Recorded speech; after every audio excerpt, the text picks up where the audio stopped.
नमस्कार दोस्तों, जय हिंद। दोस्तों कैसे हैं आप लोग। दोस्तों एमपीपीएससी की हम प्रीलिम्स 2025 की यूनिट नंबर 10 जो सिलेबस आपने देखा होगा, देखिए आप आपके सामने यहाँ सिलेबस लिख रखा है। तो इसके पहले मैंने 4, 5, 6 लेक्चर डाल चुका हूँ दोस्तों। इस लेक्चर में मैं मध्य प्रदेश के प्रमुख जनजाति व्यक्तित्व से संबंधित एमसीक्यू डिस्कस करूंगा दोस्तों। ये वाले टॉपिक से रिलेटेड कुछ एमसीक्यू जो एग्जाम में आ सकते हैं, उनसे रिलेटेड एमसीक्यू डिस्कस करूंगा दोस्तों। आइए शुरू करते हैं। तो देखिए दोस्तों, ये टॉपिक है सिलेबस अकॉर्डिंग मध्य प्रदेश के प्रमुख जनजाति व्यक्तित्व, जनजाति से संबंधित कुछ प्रमुख ऐतिहासिक व्यक्तित्व से रिलेटेड वाला मैं एमसीक्यू डिस्कस करूंगा दोस्तों। जो एग्जाम ओरिएंटेड होंगे और परीक्षाओं में पूछे जाते हैं, है ना। तो देखिए दोस्तों, पहला क्वेश्चन क्या है रानी दुर्गावती का जन्म कब हुआ था दोस्तों। तो सबसे पहले तो मैं आपको रानी दुर्गावती के बारे में थोड़ा सा बता देता हूँ। रानी दुर्गावती भारत की एक प्रसिद्ध वीरांगना थी दोस्तों, है ना। मध्य प्रदेश में शासन किया इसने। रानी दुर्गावती का जन्म 5 अक्टूबर 1524 को हुआ था। ये वाला ऑप्शन ए सही होगा। 5 अक्टूबर तारीख याद रखना है, 5 अक्टूबर 1524 में हुआ था, है ना। उसका राज्य गोंडवाना था दोस्तों। इनका राज्य कौन सा था? गोंडवाना था, है ना। बांदा जिले के कलिंजर के किले में 1524 में दुर्गा अष्टमी के दिन जन्म होने के कारण इनका नाम दुर्गावती रखा गया था दोस्तों। नाम के अनुरूप ही वो तेज, साहस, शौर्य और सुंदरता के कारण काफी प्रसिद्ध थी दोस्तों। और काफी उनकी प्रसिद्धि थी। महारानी दुर्गावती कलिंजर के राजा कीरत सिंह चंदेल, है ना। ये याद रखना है, कभी क्वेश्चन आ सकता है। कलिंजर के राजा कीर्ति सिंह चंदेल, है ना। ये कीर्ति सिंह चंदेल की एकमात्र संतान थी दोस्तों। राजा संग्राम शाह के पुत्र दलपत शाह के साथ इनका विवाह हुआ था, है ना। यानी कि हम बोल सकते हैं कि चंदेल, अगर क्वेश्चन आया रानी दुर्गावती किस वंश की थी, तो चंदेल वंश की थी, याद रखना है। रानी दुर्गावती चंदेल वंश की थी, लेकिन शादी होके कहाँ आई थी? गोंडवाना वंश में, है ना। शादी होके जो है संग्राम शाह का जो लड़का था, संग्राम शाह का पुत्र दलपत शाह के साथ उसका विवाह हुआ था, तो इधर आई थी शादी होके। थी वो कहाँ की? कलिंजर, है ना। उत्तर प्रदेश कलिंजर की थी। समझ में आ गया, है ना। इतना याद रखना है। लेकिन क्या होता है दोस्तों, शादी होके आती है और दुर्भाग्यवश विवाह के 4 साल बाद ही राजा दलपत शाह का निधन हो जाता है ना। उस समय दुर्गावती का पुत्र नारायण 3 वर्ष का ही था। रानी ने स्वयं ही गढ़मंडला का शासन संभाला था और वर्तमान जबलपुर इसके राज्य का केंद्र था दोस्तों। तो इतनी जानकारी अपने को होना, जो मैंने काम की बताया। रानी दुर्गावती का जन्म कलिंजर के किले में हुआ था। कब हुआ था? 5 अक्टूबर 1524 को, है ना। रानी दुर्गावती 16वीं शताब्दी की एक महान शासिका और वीरांगना थी। इनका जन्म 24 जून 1524 को बांदा जिले के कलिंजर में हुआ था। उनका विवाह गोंड राजा संग्राम शाह के बेटे दलपत शाह के साथ हुआ था। दलपत शाह की मृत्यु के बाद रानी दुर्गावती ने गोंडवाना पर शासन किया। उन्होंने मुगल साम्राज्य के खिलाफ लड़ाई लड़ी और अपने राज्य की रक्षा करी थी दोस्तों। रानी दुर्गावती ने अपने आखिरी दम तक मुगल सेना से लड़ती रही, तो उसके बारे में मैं आगे बताऊंगा, है ना। बस रानी दुर्गावती को भारत की आज़ादी का प्रतीक के रूप में भी जाना जाता है। रानी दुर्गावती की शहादत के दिन बलिदान दिवस के रूप में मनाया जाता है। और रानी दुर्गावती के सम्मान में मध्य प्रदेश में जबलपुर विश्वविद्यालय का नाम बदलकर रानी दुर्गावती विश्वविद्यालय रखा गया है ना। और 1988 में पोस्टल स्टाम्प जारी भी किया था इनके नाम पे, इनकी फोटो के ऊपर पोस्टल स्टाम्प भी जारी किया था। पहला क्वेश्चन समझ में आ गया। नेक्स्ट क्वेश्चन है, संग्राम शाह का संबंध किस रियासत से है दोस्तों, है ना। तो आपको जानकारी के लिए बता दूं, संग्राम शाह, है ना, गोंडवाना के सर्वाधिक शक्तिशाली व प्रतापी राजा थे। संग्राम शाह एक छोटी सी जागीर के स्वामित्व से आरंभ हुए थे और अपने 52 गढ़ और 57 परागणों पर अपना आधिपत्य स्थापित करके रखा था इन्होंने। 52, है ना, 52 गढ़ और 57 परगानों पर अपना आधिपत्य स्थापित करके रखा था इन्होंने।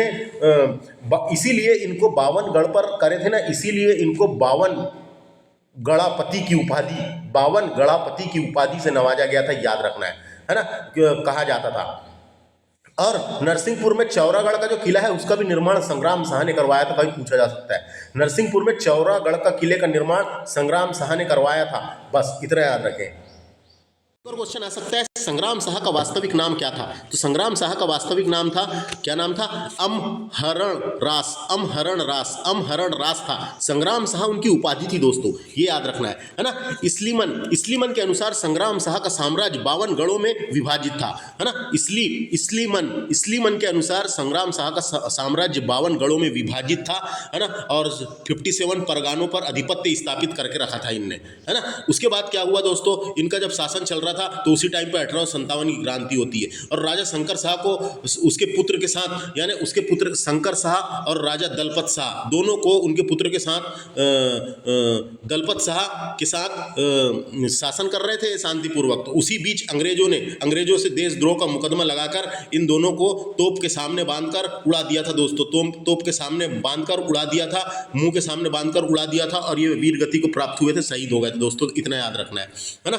नेक्स्ट क्वेश्चन है रानी कमलापति के बारे में है नेक्स्ट क्वेश्चन। तो रानी कमलापति भोपाल की अंतिम हिंदू रानी और गोंड राजा निजाम शाह की पत्नी थी। रानी कमलापति गोंड वंश की अंतिम रानी मानी जाती है दोस्तों, गोंड वंश की अंतिम रानी मानी जाती है। तो इसका आंसर क्या हो जाएगा, ये, है ना। तो क्या हुआ, रानी कमलापति 8वीं शताब्दी की रानी थी। रानी कमलापति की सुंदरता और दृढ़ता के कारण वे भारत में काफी प्रसिद्ध थी रानी, है ना। तो उसके बाद यहाँ पे क्या याद रखना है अपने को, देखो इसका आंसर क्या होएगा, क्या लिखा है, रानी कमलापति कहाँ की शासिका थी? तो गिन्नौरगढ़ की थी, है ना। प्रसिद्ध गोंड शासिका रानी कमलापति गिन्नौरगढ़ के राजा निजाम शाह की पत्नी थी। गिन्नौरगढ़ के राजा निजाम शाह की पत्नी थी, गिन्नौरगढ़ का राजा था, निजाम शाह की पत्नी थी। इनके पुत्र का नाम नवल शाह था। इनके पुत्र का नाम क्या था? नवल शाह था। गोंड राजवंश की अंतिम हिंदू रानी मानी जाती है ये, है ना। भोपाल की अंतिम हिंदू रानी भी बोल सकते हैं इसको, गोंड, और इसको बोल सकते हैं गोंड राजवंश की अंतिम रानी मानी जाती है। और आपको जानकारी के लिए बता दूं, भोपाल में कमलापति पार्क और रानी कमलापति महल रानी कमलापति के नाम पर ही बना है दोस्तों, है ना। भोपाल में कमलापति पार्क और रानी कमलापति महल रानी कमलापति के नाम पर ही बना है। और भोपाल में हबीबगंज रेलवे स्टेशन का नाम पलटकर रानी कमलापति रेलवे स्टेशन कर दिया गया, ये भी पता होना अपने को। नेक्स्ट क्वेश्चन है भूरी बाई का संबंध किससे है? तो भूरी बाई भारत में एक भील कलाकार है दोस्तों, जो मध्य प्रदेश के झाबुआ के पिठोला गांव में जन्मी भूरी बाई भारत के सबसे बड़े आदिवासी समूह भील समुदाय से आती है ना। इनको 2021 में चौथे सर्वोच्च नागरिक पुरस्कार पद्मश्री से सम्मानित किया गया है ना। भूरी बाई का संबंध भील जनजाति से है, याद रखना है। और इनका जन्म झाबुआ में हुआ था और भूरी बाई को 2021 में पद्मश्री मिला है। भूरी बाई को 2021 में पद्मश्री मिला है, याद रखना है। झाबुआ में हुआ था जन्म। और क्वेश्चन आ सकता है भूरी बाई का संबंध भील जनजाति से, भील थी, याद रखना है, भील थी। और क्या पूछा जा सकता है, बस इतना ही, है ना। भील थी और इनको पद्मश्री मिला है 2021 में। नेक्स्ट क्वेश्चन है जनगण सिंह श्याम एक अग्रणी समकालीन भारतीय कलाकार थे दोस्तों, है ना। जंगड़ कलाम नामक भारतीय कला के एक नए स्कूल के निर्माता होने का श्रेय दिया जाता है इनको, है ना, दिया जाता है। ये दोस्तों ये जो बताया मैंने, जनगण कलाम नामक भारतीय कला के एक नए स्कूल के निर्माता होने का श्रेय दिया जाता है। उन्होंने भोपाल, दिल्ली, टोक्यो तक गए थे दोस्तों, जापान टोक्यो में भी गए थे। टोक्यो, न्यूयॉर्क सहित दुनिया भर में व्यापक रूप से प्रदर्शन किया था। और इनके सबसे उल्लेखनीय प्रदर्शन में से मैं आपको बताऊं काम की चीजें, तो ये आदिवासी कलाकार थे। क्वेश्चन क्या पूछा है वो देखते हैं अपन। क्वेश्चन पूछा है जनगण सिंह श्याम का संबंध किससे है? तो ये चित्रकारी थे दोस्तों, चित्रकार थे, है ना। भारतीय कलाकार थे और चित्रकार थे, है ना, चित्रकार। तो जनगण श्याम गोंड जनजाति से संबंधित है। यह चित्रकला का नाम, इनकी चित्रकला का नाम था जनगण कलाम था दोस्तों। चित्रों के लिए कागज और कैनवास का प्रयोग करते थे। ये चित्र बनाते थे, चित्रों के लिए कागज और कैनवास का प्रयोग करते थे। इंपॉर्टेंट है, ये पता रहना चाहिए, है ना। तो कभी क्वेश्चन आ सकता है, चित्रकार थे, याद रखना है, चित्रकार, है ना, चित्रकार थे। नेक्स्ट क्वेश्चन है फेमा फात्या मध्य प्रदेश के एक प्रसिद्ध जनजातीय चित्रकार थे दोस्तों, है ना, जनजातीय चित्रकार थे। फेमा फात्या का जन्म झाबुआ में हुआ था। झाबुआ के चंद्रशेखर आजाद नगर में हुआ था। झाबुआ में हुआ था इनका जन्म, याद रखना है। जन्म कहाँ हुआ था? झाबुआ में हुआ था। ये भील जनजाति की प्रसिद्ध चित्रकला पिथौरा के महान कलाकार थे। पिथौरा, है ना, पिथौरा भीति चित्रकला के महान कलाकार थे। पिथौरा भीति चित्रकला के प्रसिद्ध महान कलाकार थे। पिथौरा चित्रकला को एक और नाम से जाना जाता है, पिठोरा चित्रकला भी इसी को बोलते हैं, याद रखना है। तो पेमा फात्या भील जनजाति से संबंधित थे, है ना, और ये पिठोरा चित्रकला से संबंधित है, याद रखना है।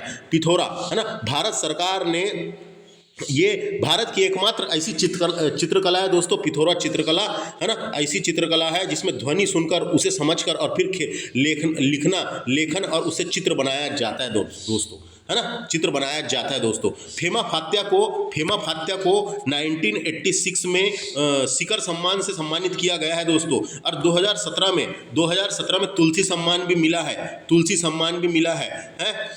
इतना याद रखना है बस। और फिर 2020 में फेमा फात्या का निधन हो गया, इतना याद रखना है ना। तो ये पिठोरा भित्ति चित्रकला क्या है, इसके बारे में थोड़ा सा बता देता हूँ मैं आपको। दीवारों पर बनाई जाने वाली एक तरह की पेंटिंग होती है। यह पेंटिंग खाद्यान्न के देवता पिठोरा को समर्पित की जाती है दोस्तों।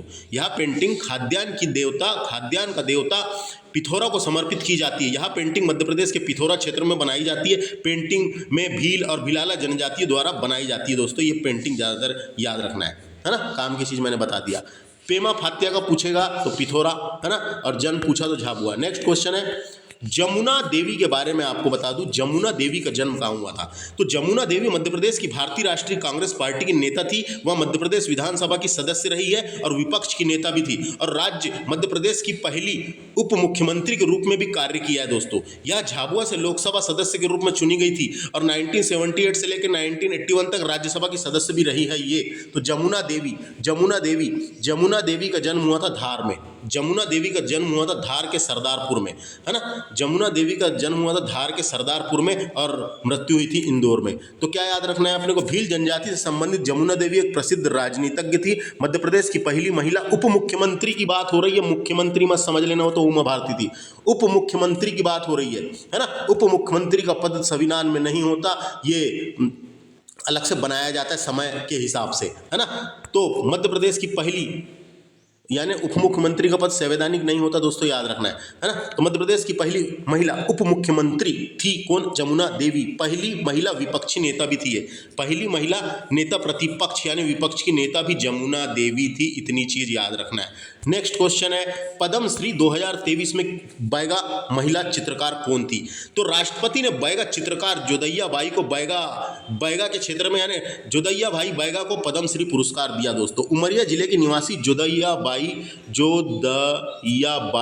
कागज और कैनवास, मिट्टी व धातु के बर्तन पर चित्रकारी करती थी, है ना। कागज, कैनवास, मिट्टी और धातु के बर्तन पर चित्रकारी करती थी, याद रखना है। तो सी आंसर इसका सही होगा। जोदैया बाई को 2023 में पद्म श्री मिला है, कागज, कैनवास, मिट्टी, धातु पर करती थी, है ना। तो क्या हुआ, ये जोदैया बाई बैगा जो है इंपॉर्टेंट है, नाम याद रखना है। जोदैया बाई बैगा एक भारतीय ललित कलाकार थी जो बैगा थी दोस्तों। या मध्य प्रदेश के उमरिया जिले की लोहारा गांव में रहती थी, है ना। लोहारा गांव में रहती थी और जंगल से खाद लकड़ी इकट्ठा करके जीवन यापन कर रही थी, उसको बेचती थी और पैसे कमाती थी। फिर उसकी मेहनत एक दिन ऐसी रंग लाई कि उनको पद्म श्री ही मिल गया दोस्तों। उनकी मेहनत ऐसी रंग लाई, उनकी कलाकारी ऐसी रंग लाई, चित्रकारी ऐसी रंग लाई कि उनको पद्म श्री ही मिल गया। तो आंसर क्या होगा, जोदैया भाई को 2023 में मिला था। नेक्स्ट क्वेश्चन है, भोपाल के हबीबगंज रेलवे स्टेशन का नया नाम क्या है। तो 15 नवंबर 2021 को इसका नाम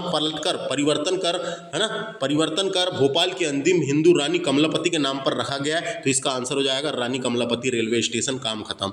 नेक्स्ट क्वेश्चन है, रानी दुर्गावती की मृत्यु कब हुई थी। तो दोस्तों आपको बता दूं, रानी दुर्गावती की आखिरी लड़ाई जबलपुर के पास नारेल नाले के पास हुई थी। नारेल नाला यानी संग्रामपुर बोल सकते हैं, वो संग्रामपुर जगह की नाम थी, है ना। 24 जून 1564 को, तारीख लिखी है यहाँ पे, 24 जून 1564 को लड़ाई हुई थी। इस लड़ाई में रानी दुर्गावती ने अपने हाथों पर सवार होकर यानी अपनी हाथी पर सवार होकर युद्ध लड़ा था, है ना, युद्ध लड़ा था। और किसके साथ युद्ध हुआ था ये भी पता होना। तो मुगल सेनापति था जिसका नाम था आसफ खां, है ना। ये अकबर का सेनापति था दोस्तों, अकबर का सेनापति था। अकबर खुद लड़ने नहीं आया था, आसफ खां को भेजा था लड़ने, जा तू लड़ करके, है ना।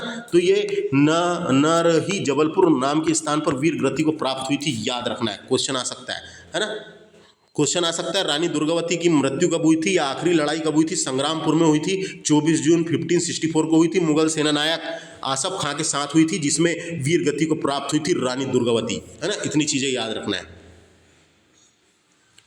बस। नेक्स्ट क्वेश्चन है, किस गोंड चित्रकार का निधन जापान में हुआ था? तो दोस्तों आपको जानकारी के लिए बता दूं, ये क्या नाम है, जनगण सिंह श्याम। मैंने जब जनगण सिंह श्याम के बारे में बताया था, देश विदेश टोक्यो ओकियो सब जगह इन्होंने यात्रा करी है, न्यूयॉर्क टोक्यो में। तो क्या हुआ था, प्रसिद्ध गोंड चित्रकार जनगण श्याम ने 2001 में जापान के टोकामाची में मिथिला संग्रहालय है दोस्तों, टोकामाची में मिथिला संग्रहालय है, टोकामाची में मिथिला संग्रहालय पर फांसी लगा ली थी। 2001 में मिथिला संग्रहालय में अपने दूसरे दिन के दौरान जनगण ने खुद को फांसी लगा ली। उनकी आत्महत्या के कारण का स्पष्ट रूप से पता नहीं चल पाया अभी तक के। हालांकि भारतीय कला समुदाय ने जापान के संग्रहालय के मालिक को दोषी ठहराया था और देर नहीं लगाई थी, दोषी ठहराया था। लेकिन उनकी मौत का कारण फांसी क्यों लगा ये सब पता नहीं चला अभी तक के। लेकिन अपने को पता होना, इनका निधन कहाँ हुआ था, जापान में। याद रखना है, जापान के टोकामाची के मिथिला संग्रहालय में, नाम याद रखना है। नेक्स्ट है, नानकुसिया श्याम कौन थी? तो नानकुसिया श्याम एक गोंड कलाकार है जो जनगण श्याम को आगे बढ़ाई, जनगण कलाम को आगे बढ़ाई थी दोस्तों। तो कौन थी ये? तो जनगण श्याम की पत्नी थी, इसकी पत्नी थी, है ना, इसकी पत्नी थी ये। जनगण सिंह श्याम की मृत्यु के बाद इन्होंने जनगण कलाम को आगे बढ़ाया था, क्वेश्चन आ सकता है, नानकुसिया श्याम कौन थी? तो ये सी आएगा इसका आंसर, गोंड कलाकार थी, क्योंकि जनगण सिंह श्याम भी तो गोंड कलाकार था ना, तो ये गोंड कलाकार थी। बैगा चित्रकार, ऐसा क्वेश्चन आ सकता है, गोंड कला से संबंधित थी, याद रखना है। गोंड कला की नई शैली, है ना, इनके द्वारा गोंड कला की नई शैली बनाई गई थी, फिर बाद में आगे चल के। तो ये याद रखना है, समझ में आ गया होगा आपको। इसकी पत्नी थी, याद रखना है। नेक्स्ट क्वेश्चन है, वेंकट रमन सिंह श्याम कौन थे दोस्तों? वेंकट रमन सिंह श्याम कौन थे? तो बताया मैं आपको, जनगण सिंह श्याम के प्रशिक्षण प्राप्त किया था इन्होंने, यानी उनसे शिक्षा ली थी दोस्तों। जो जनगण सिंह श्याम के बारे में अभी पढ़े अपन ने, जिसका निधन जापान में हो गया था, जो गोंड चित्रकार थे, है ना, जो गोंड कलाकार थे, तो उनके शिष्य थे एक प्रकार से, शिष्य यानी कि बोल सकते हैं, इनको उन्होंने प्रशिक्षण दिया था। तो वेंकट रमन सिंह श्याम किस जिले से संबंधित है बोला है? तो गोंड चित्रकार वेंकट रमन सिंह श्याम भित्ति चित्र और नक्काशी हेतु प्रसिद्ध चित्र का नाम था स्मोकिंग ताज। ये पूछा जा सकता है, स्मोकिंग ताज किसकी है? तो वेंकट रमन सिंह की थी, याद रखना है ना। तो ये भित्ति चित्र नक्काशी हेतु प्रसिद्ध चित्र का नाम था, भित्ति चित्र और नक्काशी हेतु प्रसिद्ध चित्र का नाम था स्मोकिंग ताज, है ना। गोंड चित्रकार थे वेंकट रमन सिंह श्याम, है ना, वेंकट रमन सिंह श्याम। तो मैंने बता दिया, ये गोंड चित्रकार जंगड़ कलाम शैली के कलाकार के रूप में देखा गया था इनको, जो अभी पढ़े थे ना, ये यहाँ पे ये इनके कलाकार के रूप में देखा गया था, इसके कलाकार के रूप में देखा गया था इनको। क्या किए इनसे प्रशिक्षण लिए थे इनने, किससे? जंगड़ सिंह श्याम से, है ना। तो बस इतना याद रखना है। तो ये भी गोंड चित्रकार थे, इनकी ये इसका नाम याद रखना है और ये याद रखना है। नेक्स्ट क्वेश्चन है, भज्जू श्याम का संबंध किस चित्रकारी से है? भज्जू, है ना। तो आपको बता दूं, इनके बारे में एक और चीज़ बता देता हूँ मैं आपको, वेंकट रमन सिंह के बारे में। ये वेंकट रमन सिंह श्याम जो कलाकार, जिसने गोंड पेंटिंग को गांव से उठाकर देश विदेश तक पहुंचाया था और गांव की मिट्टी से बनी की चित्रकारी को पूरी दुनिया भर में यानी फेमस किया था। नेक्स्ट क्वेश्चन है, भज्जू श्याम का संबंध किस चित्रकारी से है? भज्जू श्याम के बारे में आपको बता दूं, ये पाठनगढ़ भज्जू सिंह श्याम नाम था, भारतीय कलाकार है जो मध्य प्रदेश के गोंड प्रधान समुदाय से संबंधित है। गोंड प्रधान समुदाय संबंधित है दोस्तों। उन्हें 2018 में पद्मश्री मिला, 2018 में पद्मश्री मिला है इनको, देखो लिखा हुआ है 2018 में पद्मश्री मिला है, याद रखना है ना। और इनकी एक प्रसिद्ध पुस्तक है जिसका नाम है द लंडन जंगल बुक। तो डिंडोरी के निवासी हैं, डिंडोरी निवासी भज्जू सिंह श्याम के समकालीन थे, यानी जनगण श्याम के समकालीन थे दोस्तों। मैंने बता दिया ना, जनगण श्याम के समकालीन थे ये। उन्होंने प्रधान गोंड लोक कला पर द लंदन जंगल बुक नामक पुस्तक लिखी है। उन्हें 2018 में पद्मश्री से सम्मानित किया गया है, पद्मश्री से सम्मानित किया गया है। तो इसका भी आंसर क्या होएगा? गोंड चित्रकला। ऐसे ही क्वेश्चन आएंगे दोस्तों, पहले ही बता रहा हूँ मैं आपको। भज्जू श्याम का संबंध किससे है? गोंड चित्रकला, याद रखना है ना। और इनको 2018 में पद्मश्री मिला है, बुक का नाम याद रख लो। नेक्स्ट है, दुर्गाबाई व्याम को पद्मश्री सम्मान कब मिला? तो दुर्गाबाई व्याम के बारे में आपको बता दूं, दुर्गाबाई व्याम के बारे में आपको बता दूं, दुर्गाबाई व्याम चित्रकारी की सर्वाधिक आकर्षित विशेषता कथा कहने की उनकी क्षमता है। चित्र के अधिकांश गोंड प्रधान समुदाय के देवकुल के लिए बनाती हैं दोस्तों, ये देवकुल के लिए बनाती हैं, तो अपन बोल सकते हैं दुर्गाबाई व्याम को पद्मश्री। ये गोंड चित्रकार है। डिगना के लिए किसके लिए मिला था? डिगना के लिए 2002 में पद्मश्री से सम्मानित किया गया था। इनका जन्म डिंडोरी में हुआ है। इनका जन्म कहाँ हुआ? डिंडोरी में हुआ, याद रखना है। इनका जन्म कहाँ हुआ? डिंडोरी में हुआ है। क्वेश्चन आ सकता है दुर्गाबाई व्याम को पद्मश्री कब मिला? 2002 में 2022 है दोस्तों, ये गलत छप गया है। 2022, दो नहीं है, 22 है, 2022, ये डी आंसर होगा। 2022 में मिला है, याद रखना है। इनका जन्म कहाँ हुआ था पूछा जा सकता है? डिंडोरी जिले की बुरबासपुर में हुआ था, लेकिन ये डिंडोरी याद रखना है, डिंडोरी आ सकता है ना। दुर्गाबाई व्याम इंपॉर्टेंट है, गोंड चित्रकला से संबंधित है, गोंड चित्रकला है ना, गोंड चित्रकार गोंड चित्रकला से संबंधित है। नेक्स्ट क्वेश्चन है अर्जुन सिंह धुर्वे।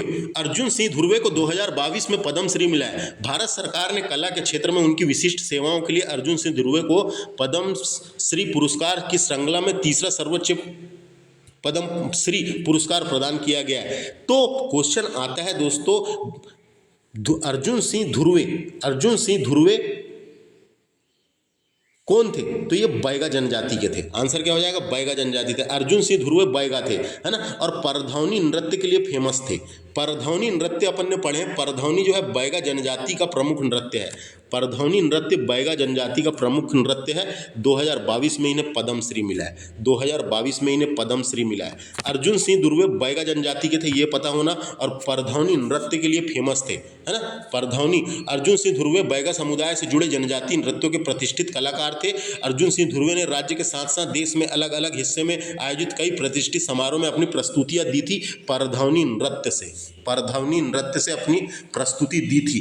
तो परधौनी, ये क्वेश्चन कैसा भी आ सकता है, अर्जुन सिंह धुर्वे परधौनी पैगा, ऐसा पूछा जा सकता है। और ये कब मिला था ये याद रखना है। नेक्स्ट क्वेश्चन है कौन सा गोदना कलाकार है? बोलता है गोदना गुदाते हैं, देखे होंगे आपने, जनजातियां गोदना गुदाती हैं, हाथ में, गले में, पैर में, है ना। टैटू बोलते हैं जिसको, टैटू जो हरा हरा दिखता है, कई बार देखना आप, है ना। तो टैटू हरा हरा दिखता है, जिंदगी भर रहता है, मिटता नहीं दोस्तों, उसी को गोदना कहते हैं। तो डिंडोरी निवासी गोंड जनजाति कलाकार शांतिबाई मारवी इंपॉर्टेंट है ना। शांतिबाई मारवी के साथ काम करना शुरू किया था, नहीं तो शांतिबाई मारवी 2019 में अहिल्या सम्मान प्रदान किया गया है इनको। अहिल्याबाई सम्मान प्रदान किया गया है। और अपन ने पढ़े हैं देवी अहिल्याबाई सम्मान मध्य प्रदेश शासन के आदिवासी लोक एवं पारंपरिक कलाओं के क्षेत्र में महिला कलाकारों को सृजनात्मक को सम्मानित करने के लिए दिया जाता है, तो इसलिए इनको मिला था। शांतिबाई मारवी को मिला था, याद रखना, गोदना कलाकार है, ये पूछा जा सकता है। क्या है ये? गोदना कलाकार है। गोदना गोदती है, 1 नंबर गोदते आते हैं, इनको अच्छी बनाती हैं, है ना। तो डिंडोरी निवासी प्रसिद्ध जनजाति कलाकार शांतिबाई मारवी, गोदना कलाकार, नाम याद रखना है। 2019 में देवी अहिल्याबाई सम्मान मिला है इनको। नेक्स्ट क्वेश्चन है नर्मदा प्रसाद टेकाम के बारे में। नर्मदा प्रसाद टेकाम जो है ये जानवरों और पक्षियों और पेड़ों के बीच अंतर संबंध में अपनी पेंटिंग बुनते थे दोस्तों, है ना। इनकी पेंटिंग कैसी रहती थी? जानवरों, पक्षियों और पेड़ों के बीच अंतर संबंध में अपनी पेंटिंग बुनते थे। तो नर्मदा प्रसाद टेकाम गोंड चित्रकार है, ये भी पूछा जा सकता है। कौन है ये? गोंड चित्रकला, यानी गोंड चित्रकला से संबंधित है। गोंड चित्रकला से संबंधित है। 2006 में इन्हें शिखर सम्मान मिला है। और अपन ने शिखर सम्मान के बारे में तो पढ़े ही है। शिखर सम्मान साहित्य, संगीत, रंग मंच और दृश्य कला के क्षेत्र में दिया जाता है। तो दृश्य कला के क्षेत्र में इनको मिला था, दृश्य कला के क्षेत्र में इनको मिला था, याद रखना है ना। इनकी पेंटिंग जो होती है उसमें क्या क्या रहता है मैंने बता दिया। जानवर बने हुए रहते हैं, पक्षी और पेड़ के बीच अंतर संबंधों को अपनी पेंटिंग बनाते हुए दिखाते हैं। तो क्वेश्चन आ सकता है नर्मदा प्रसाद टेकाम कौन थे? तो ये गोंड चित्रकला से संबंधित एक व्यक्ति हैं, बस। नेक्स्ट क्वेश्चन है शांति भूरिया कौन है? ये शांति भूरिया है ना। तो शांति भूरिया के बारे में बता दूं, शांति भूरिया झाबुआ जिले की निवासी भूरीबाई की बेटी है दोस्तों। ये जो भूरीबाई थी ना, जिसके बारे में अपन ने पढ़ी थे, भूरीबाई एक भारतीय भील कलाकार थी, उनकी बेटी है, तो ये भी भील ही होगी, है ना। पिथौरा चित्रकला से संबंधित है, ये पता होना, है ना। झाबुआ जिले की निवासी भूरीबाई की बेटी शांता भूरिया पिथौरा चित्रकला से संबंधित है। अपनी बेटी को भी सिखाया उनने, लेकिन ये किसमें प्रसिद्धि पाई इन्होंने? पिथौरा चित्रकला से संबंधित है, ये याद रखना है। शांता भूरिया कौन है? तो भूरीबाई की बेटी है। इनका पिथौरा चित्रकला से संबंधित है, क्वेश्चन आ सकता है। इसका आंसर क्या है? भीली चित्रकाल, भीली चित्रकाल, है ना, भीली चित्रकाल, काहे कि भूरीबाई भी तो भीली थी। नेक्स्ट क्वेश्चन है, बुआ जी के नाम से किसे जाना जाता है? जमुना देवी लोकसभा व राज्यसभा सदस्य रही है, उनको क्या है, जमुना देवी को भूरीबाई नहीं है, बुआ जी के नाम से, सॉरी, बुआ जी के नाम से जाना जाता है ना, बुआ जी के नाम से। जमुना देवी जो है, ये इनका जन्म कहाँ हुआ था ये पता होना अपने को, है ना, इनका जन्म कहाँ हुआ था ये पता होना, कहाँ हुआ था इनका जन्म?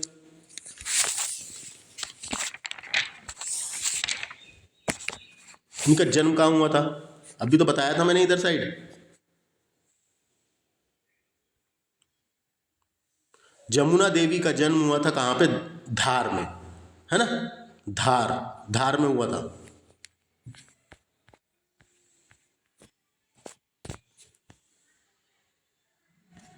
तो ये क्वेश्चन समझ लो, बुआ जी के नाम से कौन प्रसिद्ध थी? जमुना देवी। जमुना देवी जो है भारतीय राष्ट्रीय कांग्रेस की नेता रही है और मध्य प्रदेश विधानसभा की सदस्य बनी थी और विपक्ष की नेता और राज्य के उप मुख्यमंत्री के रूप में भी इन्होंने कार्य किया है ना, उप मुख्यमंत्री के रूप में भी 1998 से लेकर 2003 तक के कार्य किया है, बाबूलाल गौर के कार्यकाल के टाइम पे, है ना।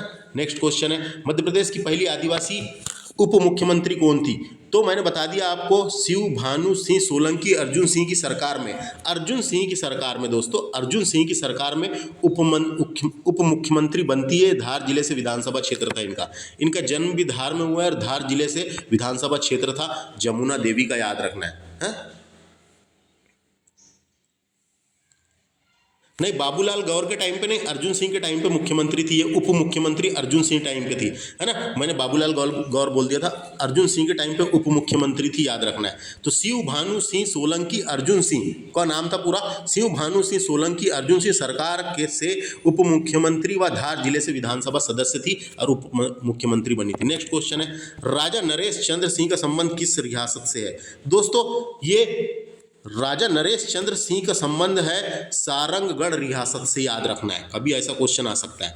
कौन थे ये? तो ये मध्य प्रदेश के प्रथम आदिवासी मुख्यमंत्री थे, यानी दलित मुख्यमंत्री बोल सकते हैं अपन। मध्य प्रदेश के पहले दलित मुख्यमंत्री या आदिवासी मुख्यमंत्री या जनजाति मुख्यमंत्री नरेश चंद्र सिंह छत्तीसगढ़ के सारंगगढ़ रियासत के राजा थे। छत्तीसगढ़ के सारंगगढ़ रियासत के राजा थे और गोंड जनजाति से संबंधित थे, और गोंड जनजाति से संबंधित थे, याद रखना, ये क्वेश्चन बन सकता है ना। राजा नरेश चंद्र सिंह 1969 से लेकर 1969 तक के यानी मुख्यमंत्री रहे हैं दोस्तों।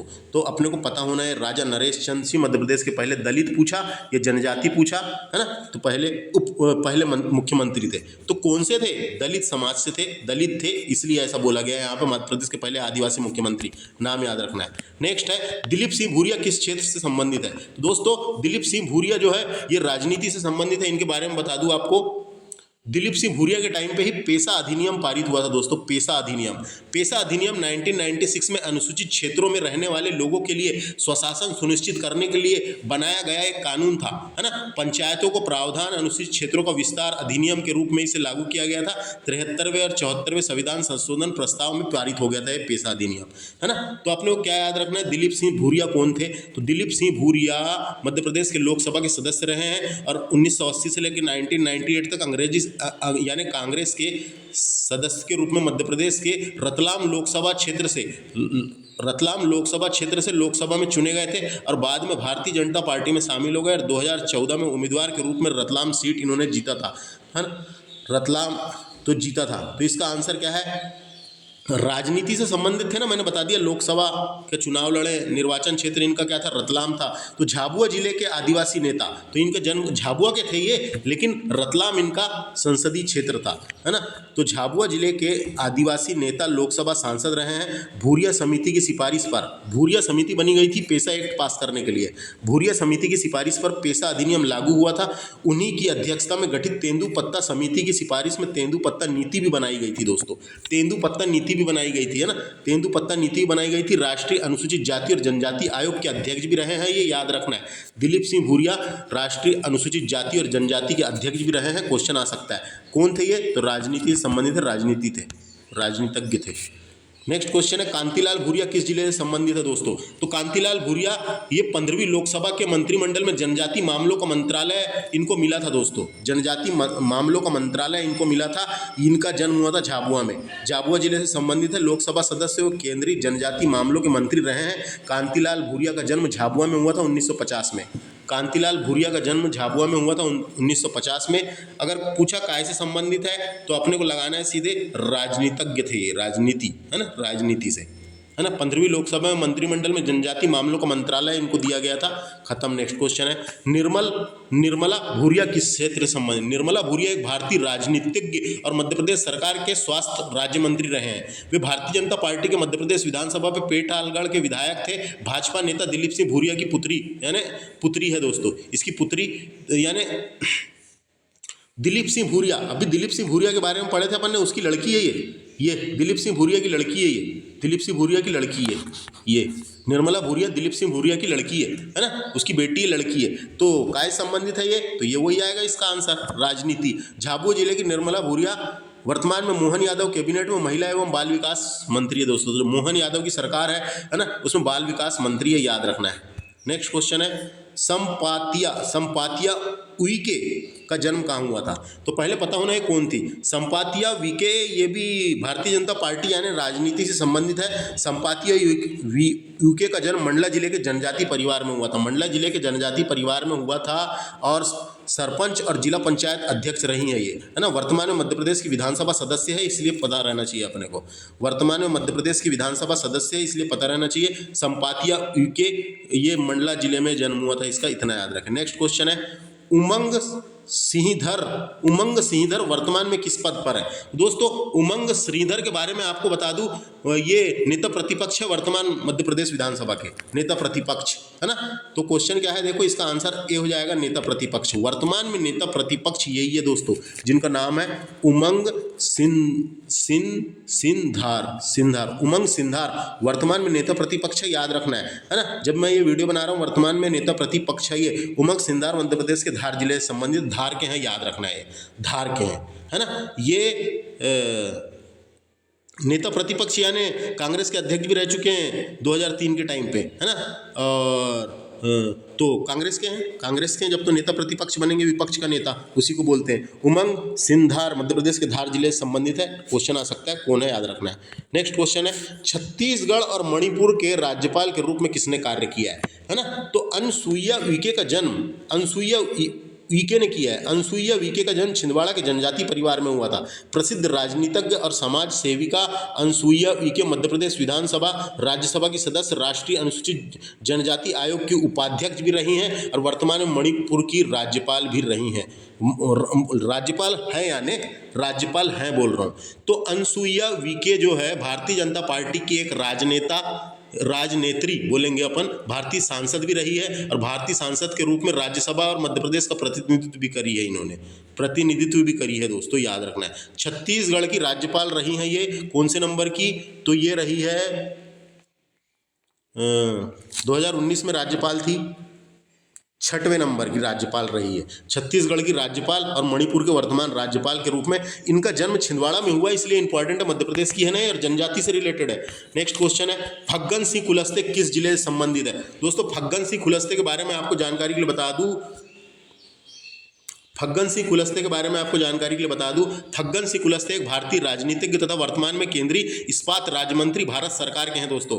भारत की 17वीं लोकसभा के सांसद रहे हैं। 2019 के चुनाव में मध्य प्रदेश के मंडला से निर्वाचित हुए थे, इसलिए इंपॉर्टेंट है ना, मंडला से निर्वाचित हुए थे। आदिवासी नेता फग्गन सिंह कुलस्ते भारतीय राजनीतिक समाज सेवी है, वर्तमान में राज्य इस्पात मंत्री है और मंडला से निर्वाचित हुए थे, इसलिए कहाँ से संबंध बोला है, मंडला से निर्वाचित हुए थे। उनका चुनाव क्षेत्र निर्वाचन क्षेत्र मंडला था, भारतीय जनता पार्टी से संबंधित है, याद रखना है ना, मंडला याद रखना है। नेक्स्ट क्वेश्चन है हर्ष चौहान किस आयोग के अध्यक्ष है? हर्ष चौहान राष्ट्रीय अनुसूचित जनजाति आयोग के अध्यक्ष पद पर थे दोस्तों, है ना। तो क्या आंसर होगा इसका? राष्ट्रीय अनुसूचित जनजाति आयोग के अध्यक्ष थे। अभी वर्तमान में इन्होंने इस्तीफा दे दिया है ना, और एक नया आ गया दूसरा, है ना, इस्तीफा दे दिया। ये रिटायर होने के पहले, इनका पद छोड़ने के 8 महीने पहले ही इन्होंने अपना इस्तीफा दे दिया, है ना। और बस इतना याद रखना है। इस्तीफा दे दिया इन्होंने, लेकिन पूछा है हर्ष चौहान कौन थे, तो राष्ट्रीय अनुसूचित जनजाति आयोग के अध्यक्ष थे। इनका संबंध इंदौर से, याद रखना है। इनका संबंध कहाँ से, इंदौर से, इतना पूछा जा सकता है।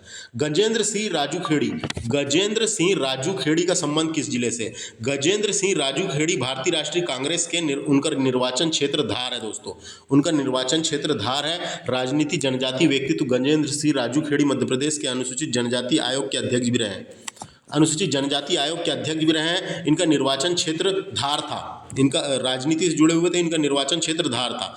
2023 में राष्ट्रीय जनजाति गौरव सम्मान से किसे नवाजा गया है, पूछा क्वेश्चन है ना।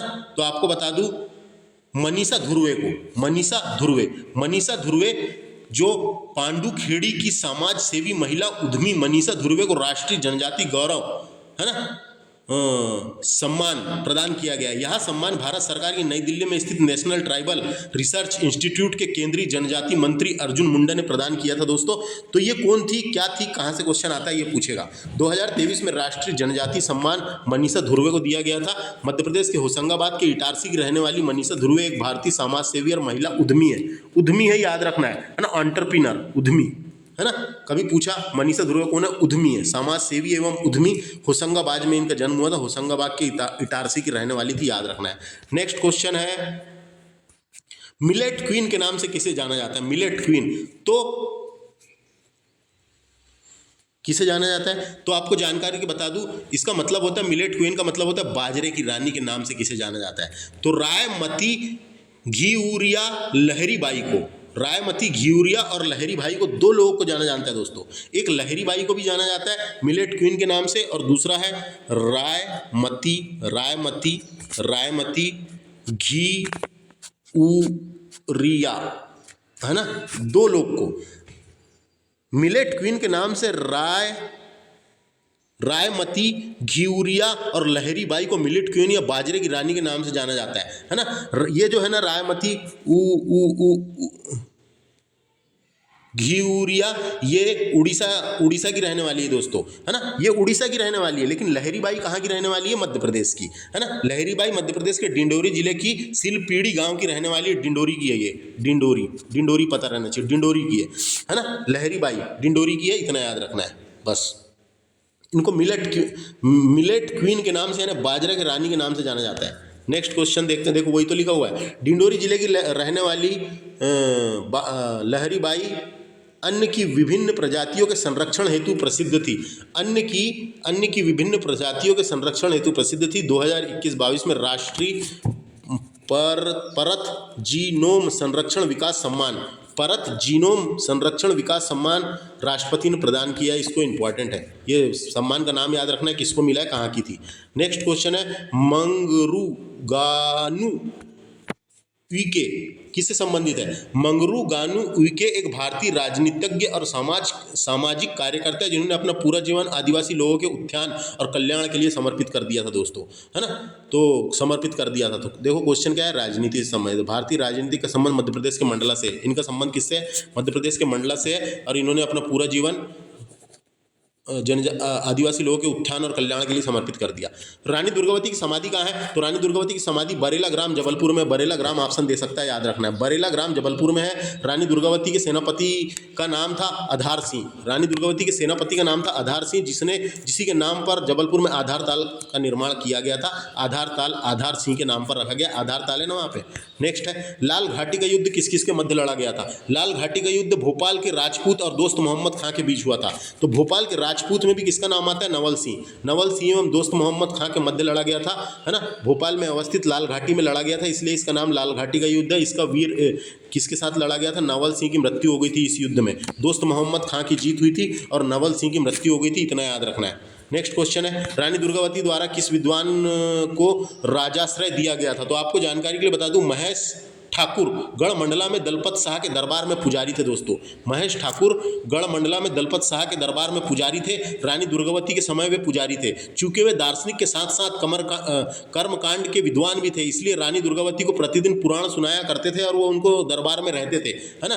तो ये कहाँ के थे दोस्तों? यहाँ देखो ऑप्शन में क्या लिखा हुआ है, मिथिला विद्वान। मिथिला विद्वान क्यों लिखा हुआ है? मिथिला क्षेत्र के शासक होने के अलावा महेश ठाकुर संस्कृत साहित्य, भारतीय दर्शन और खगोल विज्ञान के प्रसिद्ध विद्वान भी थे। प्रसिद्ध विद्वान भी थे, प्रसिद्ध विद्वान भी थे, याद रखना है। फिर इनके दरबार में आकर रहते थे जिन्होंने तत्व चिंतामणि की रचना की थी। क्वेश्चन आता है तत्व चिंतामणि की रचना किसने की थी, तो महेश ठाकुर मिथिला, है ना, मैथिल लिखा है यहाँ, मिथिला विद्वान महेश ठाकुर ने तत्व चिंतामणि की रचना की है, याद रखना है। तत्व चिंतामणि की रचना की है, क्वेश्चन आता है ना। तत्व चिंतामणि की रचना करी है किसने, महेश ठाकुर ने। नेक्स्ट क्वेश्चन है 52 गणाधिपति किस गौड़ शासक को कहा जाता था, तो संग्राम शाह को 52 गणापति कहा जाता था दोस्तों। क्यों कहा जाता था, क्योंकि इसके पास 52 गढ़ और 52 गढ़ और 57 परगानों पर अपना अधिपत्य स्थापित करके रखा था, इसलिए इनको 52 गणाधिपति की उपाधि प्रदान की गई थी। 52 गणाधिपति की उपाधि प्रदान की गई थी। और नरसिंहपुर जिले में चौरागढ़ के किले का निर्माण भी संग्राम शाह ने करवाया था, याद रखना है ना। संग्राम शाह द्वारा 52 ये लिखा हुआ है, खत्म। नेक्स्ट क्वेश्चन है ना लोकसभा न विधानसभा सबसे ऊंचा ग्राम सभा उपयुक्त नारा किसका था, है ना। तो आपको बता दूं ना लोकसभा ना विधानसभा सबसे ऊंची ग्राम सभा गांव वालों के फैसले को ना विधायक बदल सकता है और ना सांसद बदल सकता है, ये राष्ट्रपति बदल सकता है, ये कहा था सामाजिक कार्यकर्ता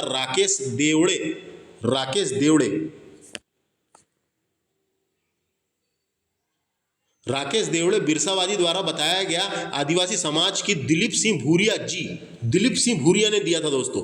ये है आंसर इसका, दिलीप सिंह भूरिया, है ना। ग्राम पंचायतों के सशक्तिकरण पर बल देते हुए नारा दिया था इन्होंने, ग्राम पंचायतों के सशक्तिकरण पर बल देते हुए नारा दिया था। इस दिशा में उन्होंने पेशा अधिनियम लागू किया था दोस्तों, यही पता होना। दिलीप सिंह भूरिया ने पेशा अधिनियम लागू हुआ था। दिलीप सिंह भूरिया का संसदीय क्षेत्र था रतलाम, अभी बताया था मैंने जब भी। दिलीप सिंह भूरिया का संसदीय क्षेत्र था रतलाम, याद रखना है, आ सकता है दिलीप सिंह भूरिया, रतलाम था संसदीय क्षेत्र। नेक्स्ट है किस जनजातीय व्यक्तित्व को जागरूक विधायक सम्मान 1989 में दिया गया था दोस्तों। तो आपको जानकारी के लिए बता दूं, अनसुईया उइके दलित समुदाय